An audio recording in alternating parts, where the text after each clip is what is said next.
Morning students. BSc part 3 inorganic chemistry में अपन ने पहला chapter hard soft acid base ये पढ़ लिया है। इसमें अपन ने क्लासिफिकेशन और जो पियर्सन कंसेप्ट था वो और इसकी कई थ्योरीज की लिमिटेशंस, इन सब चीजों के बारे में अपन पढ़ चुके हैं। सेकंड चैप्टर था अपने metal ligand bonding in transition metal complexes. इसमें अपन ने लिमिटेशंस ऑफ वीबीटी और crystal field splitting in octahedral, tetrahedral और स्क्वायर हेड्रल कॉम्प्लेक्सेस ये अपन देख चुके हैं। कैसे सीएफएस CFO निकालते हैं और सीएफटी की लिमिटेशंस क्या होती हैं, इन सब चीजों के बारे में अपन पढ़ चुके हैं। अब अपनी थर्ड चैप्टर आता है magnetic properties of transition metal complexes. Magnetic properties of transition metal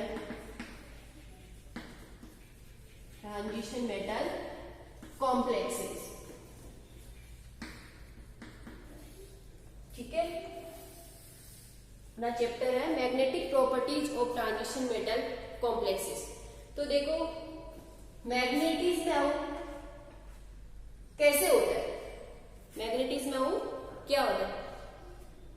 atom की क्लासिकल मैकेनिक्स के अकॉर्डिंग एक एटम में जो इलेक्ट्रॉन होते हैं वो दो प्रकार के मोशन करते हैं। एक अपन पढ़ते हैं ऑर्बिटल मोशन और दूसरा पढ़ते हैं अपन स्पिन मोशन। देखो ऑर्बिटल मोशन क्या होता है। अपन जानते हैं कि अपन एटम की स्ट्रक्चर में देखते हैं कि बीच में नाभिक होता है और नाभिक के चारों ओर जो ऑर्बिट्स होते हैं उसमें उसके चारों ओर इलेक्ट्रॉन्स है वो चक्कर लगाते रहते हैं। तो इलेक्ट्रॉन्स है वो नाभिक के चारों ओर जो ऑर्बिट्स हैं उन्हीं में रहते हैं और नाभिक के चारों ओर जब इलेक्ट्रॉन्स चक्कर लगाते हैं, इसे अपन इस प्रकार से देख सकते हैं जैसे कोई सर्कुलर वायर है और उसमें इलेक्ट्रिक करंट है वो प्रवाहित की जा रही है। तो वैसे इलेक्ट्रॉन नाभिक के चारों ओर जब चक्कर लगाएंगे तो एक मैग्नेटिक मोमेंट उत्पन्न होगा जिसे अपन कहेंगे ऑर्बिटल मैग्नेटिक मोमेंट। ठीक है, तो ऑर्बिटल मैग्नेटिक मोमेंट क्या होता है। इलेक्ट्रॉन्स की नाभिक के चारों ओर चक्कर लगाने पर जो मोमेंट उत्पन्न होगा मैग्नेटिक मोमेंट, उसे अपन कहेंगे ऑर्बिटल मैग्नेटिक मोमेंट। सेकंड आता है कि इलेक्ट्रॉन है वो नाभिक के चारों ओर चक्कर लगाने के साथ साथ इलेक्ट्रॉन अपनी स्वयं की एक्सिस पर भी घूमते हैं।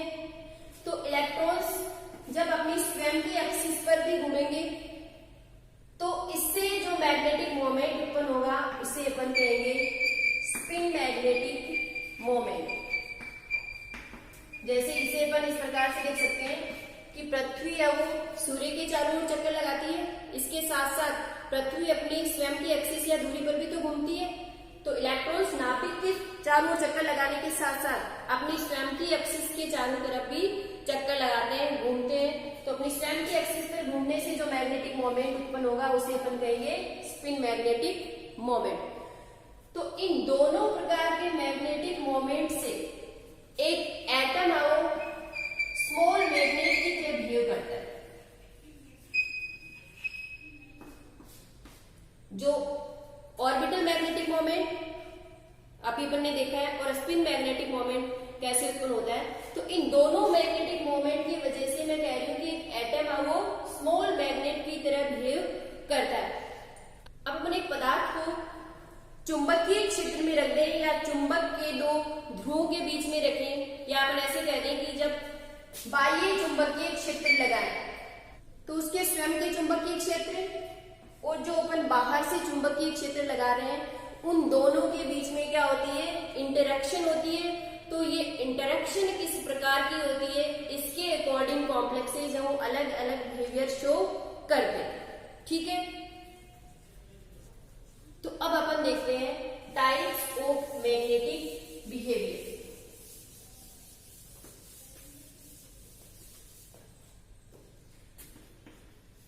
Types of magnetic behaviour.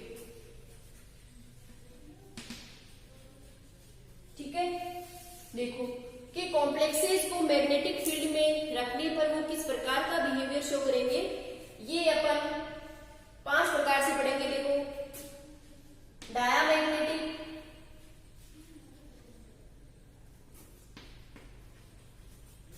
Second आएगा paramagnetism, diamagnetism, paramagnetism, ferromagnetism, fourth आएगा anti ferromagnetism,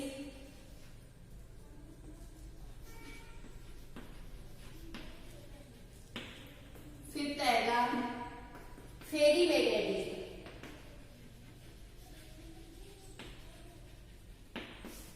diamagnetism, paramagnetism, ferromagnetism, anti ferromagnetism और फेरीमैग्नेटिज्म। देखो सबसे पहले अपन देखेंगे कि डायामैग्नेटिज्म क्या होता है।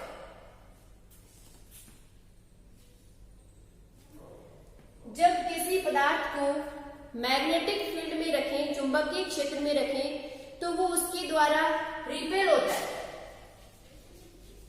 Repel by magnetic field. जो डायामैग्नेटिक सब्सटेंसेस होते हैं वो मैग्नेटिक फील्ड से क्या होते हैं, रिपेल होते हैं। या अपन ऐसे कह दें कि ऐसे पदार्थ जिन्हें चुंबकीय क्षेत्र में रखने पर या चुंबक के दो ध्रुवों के बीच में रखने पर वो चुंबकीय क्षेत्र से प्रतिकर्षित होते हैं, या ऐसे कह दें कि चुंबकीय बल रेखाओं को कम से कम अपने में से होकर गुजरने देते हैं, या ऐसे कह दें कि इनकी जो तीव्रता होती है वो निर्वात की तुलना में कम होती है। तो ऐसे पदार्थ है वो डायामैग्नेटिक पदार्थ, प्रतिचुंबकीय पदार्थ, और इस प्रॉपर्टी को कहेंगे डायामैग्नेटिज्म, प्रतिचुंबकत्व। ठीक है, पहला आपने लिखा कि डायामैग्नेटिज्म क्या होता है कि substances repelled by magnetic field. Second, ये पेयर्ड इलेक्ट्रॉन की प्रॉपर्टी होती है, यानी यहां पर कोई अनपेयर्ड इलेक्ट्रॉन है वो नहीं होते हैं। ठीक है, अब देखो ऐसे सब्सटेंसेज को चुंबक के दो ध्रुवों के बीच में रखने पर वो सब्सटेंस है वो ये कोशिश करता है कि उसके परपेंडिकुलर रहता है। ठीक है, देखो अब अपन बात करें कि किसी एटम में जो एक ऑर्बिटल होता है उसमें मैक्सिमम अपन देखते हैं 2 इलेक्ट्रॉन होते हैं। इन दोनों इलेक्ट्रॉन की जो स्पिन है वो एक दूसरे से अपोजिट होती है। तो एक के लिए स्पिन क्वांटम नंबर अपन +12 और दूसरे के लिए क्या लिखते हैं -12। तो जब एक ऑर्बिटल में 2 इलेक्ट्रॉन हो, दोनों की जो स्पिन होती है वो अपोजिट होती है, यानी एक दूसरे को क्या कर देंगे, यानी दोनों इलेक्ट्रॉन द्वारा जो मैग्नेटिक मोमेंट उत्पन्न होगा वो सेम होगा, लेकिन डायरेक्शन क्या होगी, अलग अलग होगी। इसलिए एक दूसरे को क्या कर देंगे, कैंसिल कर देंगे, और जो पेयर्ड इलेक्ट्रॉनों का टोटल मैग्नेटिक मोमेंट आता है वो 0 आता है। ठीक है, तो देखो ये जो डायामैग्नेटिज्म है ये सभी पदार्थ की प्रॉपर्टी होती है, क्योंकि सभी में पेयर्ड इलेक्ट्रॉन है वो पाए जाते हैं। लेकिन जहां पर अनपेयर्ड इलेक्ट्रॉन हो, जैसे मैं बात करूं D7 1 2 3 4 5 6 और 7, देखो यहाँ पर पेयर्ड इलेक्ट्रॉन भी है और अनपेयर्ड इलेक्ट्रॉन भी है, यानी यहाँ पर डायामैग्नेटिज्म भी है और पैरामैग्नेटिज्म भी है। पैरामैग्नेटिज्म क्यों है, क्योंकि यहाँ पर देखो अनपेयर्ड इलेक्ट्रॉन है। अनपेयर्ड इलेक्ट्रॉन में क्या होता है कि टोटल मैग्नेटिक मोमेंट है वो 0 नहीं हो पाता है, इसका कुछ ना कुछ मैग्नेटिक मोमेंट होता है। इसलिए जहां पर डायामैग्नेटिज्म और पैरामैग्नेटिज्म दोनों हो रहे हो, तो उस कंडीशन में पैरामैग्नेटिज्म डोमिनेंट होता है, इसलिए वो कंपाउंड और पैरामैग्नेटिज्म शो करता है। तो डायामैग्नेटिज्म उन्हीं कंपाउंड्स द्वारा शो होता है जिनमें सारे के सारे इलेक्ट्रॉन हो पेयर्ड हो, कोई इलेक्ट्रॉन हो अनपेयर्ड नहीं, जैसे Zn2+, Cd2+, Hg2+। इन सभी में D10 इलेक्ट्रॉनिक कॉन्फ़िगरेशन होता है, देखो ये रहा 1 2 3 4 5 6 7 8 9 और 10। D10 में सारे के सारे इलेक्ट्रॉन है वो पेयर्ड होंगे। मैग्नेटिक मोमेंट सभी के द्वारा एक दूसरे का कैंसिल कर दिया जाएगा, 0 होगा। तो ये सारे के सारे कंपाउंड्स जिनमें कोई पेयर्ड अनपेयर्ड इलेक्ट्रॉन नहीं होगा वो डायामैग्नेटिज्म वो शो करेंगे। तो डायामैग्नेटिज्म है वो पेयर्ड इलेक्ट्रॉन्स की प्रॉपर्टी होती है, ठीक है। सेकंड आता है पैरामैग्नेटिज्म। देखो पैरामैग्नेटिज्म क्या होता है।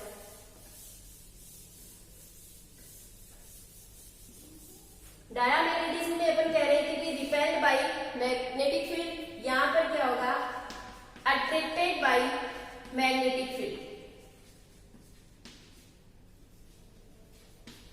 Attracted by magnetic field.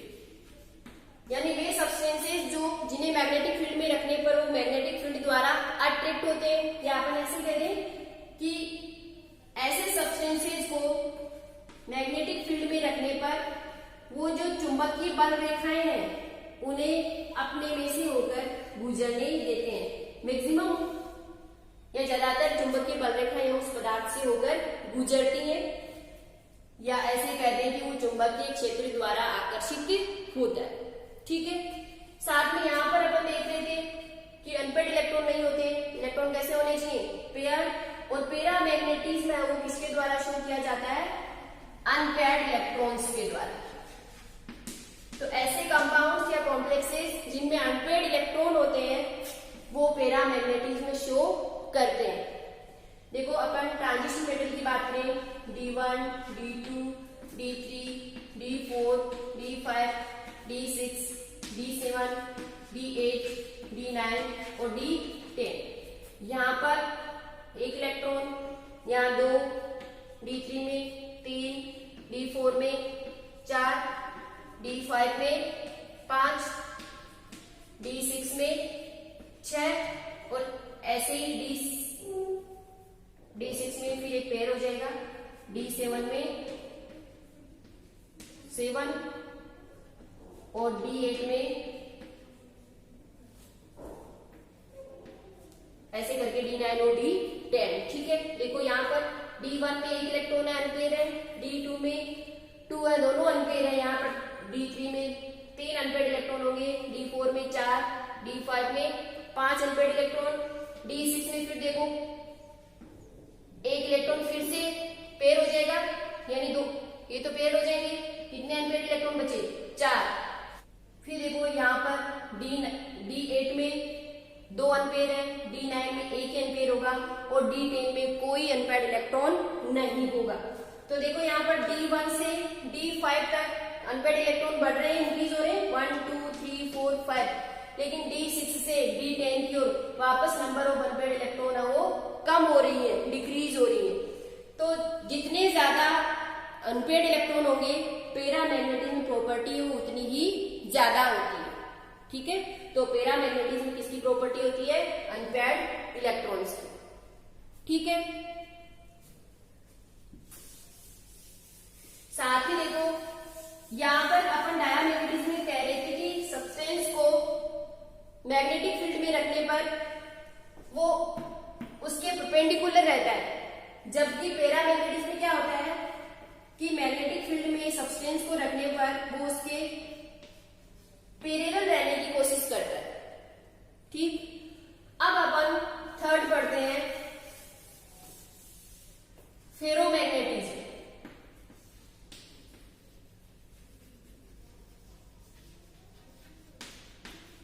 Ferromagnetism देखो फेरोमैग्नेटिज्म पैरामैग्नेटिज्म का एक डिस्क्रिप्टिव रूप है। यहां पर क्या होता है कि स्ट्रांगली अट्रैक्ट जो कंपाउंड है वो strongly attracted by magnetic field, strongly attracted by magnetic field.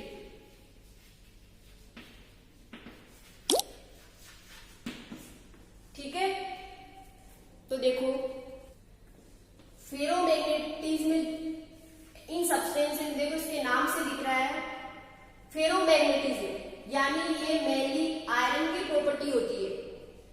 Iron के साथ ये भी शो करते हैं, लेकिन मेनली किसके द्वारा शो किया जाता है? आयरन के द्वारा शो किया जाता है, इसलिए इसका नाम क्या पड़ा? फेरोमैग्नेटिज्म। ठीक है, तो यहाँ पर जो पैरामैग्नेटिक प्रॉपर्टी है वो ज्यादा पाई जाती है। यहाँ पर ऐसे कह रहे हैं इधर कि strongly attracted by magnetic field. इसमें देखो फेरोमैग्नेटिक सब्सटेंसेस को जब अपन मैग्नेटिक फील्ड में रखते हैं, फेरोमैग्नेटिक सब्सटेंसेस को मैग्नेटिक फील्ड में रखते हैं तो वो एक स्थायी चुंबकत्व आ जाता है उनमें। जब अपन इन फेरोमैग्नेटिक सब्सटेंसेस पर मैग्नेटिक फील्ड लगाएं तो जो पास के एटम होते हैं, पास के एटम की जो इलेक्ट्रॉनिक स्पिन है वो भी उनके पैरेलल हो जाती है, जिसे एक्सचेंज कपलिंग कहते हैं। एक्सचेंज कपलिंग क्या कह रहे हैं कि जब फेरोमैग्नेटिक सब्सटेंसेस पर मैग्नेटिक फील्ड लगाते हैं तो उसके पास के जो एटम होते हैं उनकी जो इलेक्ट्रॉनिक स्पिन होती है वो उनके पैरेलल हो जाती है, जिसे अपन क्या कहते हैं? Exchange coupling. यानी उन सबकी जो इलेक्ट्रॉनिक स्पिन होती है वो एक ही डायरेक्शन में हो जाती है, जिसे अपन कह रहे हैं एक्सचेंज कपलिंग। यानी सभी की स्पिन है वो एक ही डायरेक्शन में हो जाती है। फिर चाहे अपन जो अपन ने मैग्नेटिक फील्ड लगाया था उसे अगर अपन हटा भी दें तो भी इनकी स्पिन है वो यही बनी रहती है और वो एक स्टेबल मैग्नेट बन जाता है। ठीक है, यानी चुंबकीय क्षेत्र या मैग्नेटिक फील्ड लगाएंगे तो पास के जो एटम्स हैं उनकी जो स्पिन है वो भी उनके पैरेलल हो जाएगी, जिसे अपन कह रहे हैं क्या कहेंगे? Exchange coupling. फिर अगर कुछ टाइम बाद अपन मैग्नेटिक फील्ड को हटा भी लें तो भी इसमें कोई चेंज नहीं आएगा, वो एक स्टेबल मैग्नेट बन जाएगा। फिर देखो ये जो फिर अगर अपन इन फेरोमैग्नेटिक सब्सटेंसेज को हीट करें, फेरोमैग्नेटिक सब्सटेंसेज को हीट करें तो यहाँ पर जो एक्सचेंज कपल्ड थे ना, इनकी फिर से हीट करने पर क्या हो जाएगी? अनकपलिंग हो जाएगी। और फिर एक टेम्परेचर ऐसा आता है जिस पर सारे के सारे एक्सचेंज कपल है वो अनकपल हो जाएंगे, अनपेयर्ड हो जाएंगे और उसका जो मैग्नेटिज्म है वो समाप्त हो जाएगा। अर्थात अपन ऐसे कह दें कि जो फेरोमैग्नेटिक सब्सटेंसेज है वो फिर से पैरामैग्नेटिज्म बिहेवियर शो करने लगेंगे। और जिस टेम्परेचर पर सारे के सारे जो एक्सचेंज कपल थे वो अनपेयर्ड हो जाएंगे, या अपन ऐसे कह दें कि फेरोमैग्नेटिक सब्सटेंसेज है वो फेरोमैग्नेटिज्म से पैरामैग्नेटिज्म शो करने लगेगा, उसे अपन क्यूरी टेम्परेचर कहेंगे। Curie temperature. ठीक है, तो ये कई बार पूछ लिया जाता है कि क्यूरी टेम्परेचर क्या होता है। आयरन के लिए क्यूरी टेम्परेचर होता है 1043 केल्विन, कोबाल्ट के लिए होता है 1404 केल्विन और निकेल के लिए होता है 631 केल्विन। ठीक है, तो डायामैग्नेटिक सब्सटेंसेस क्या होते हैं, पैरामैग्नेटिक सब्सटेंसेस क्या होते हैं और फेरोमैग्नेटिक सब्सटेंसेस क्या होते हैं, ये अपन पढ़ चुके हैं।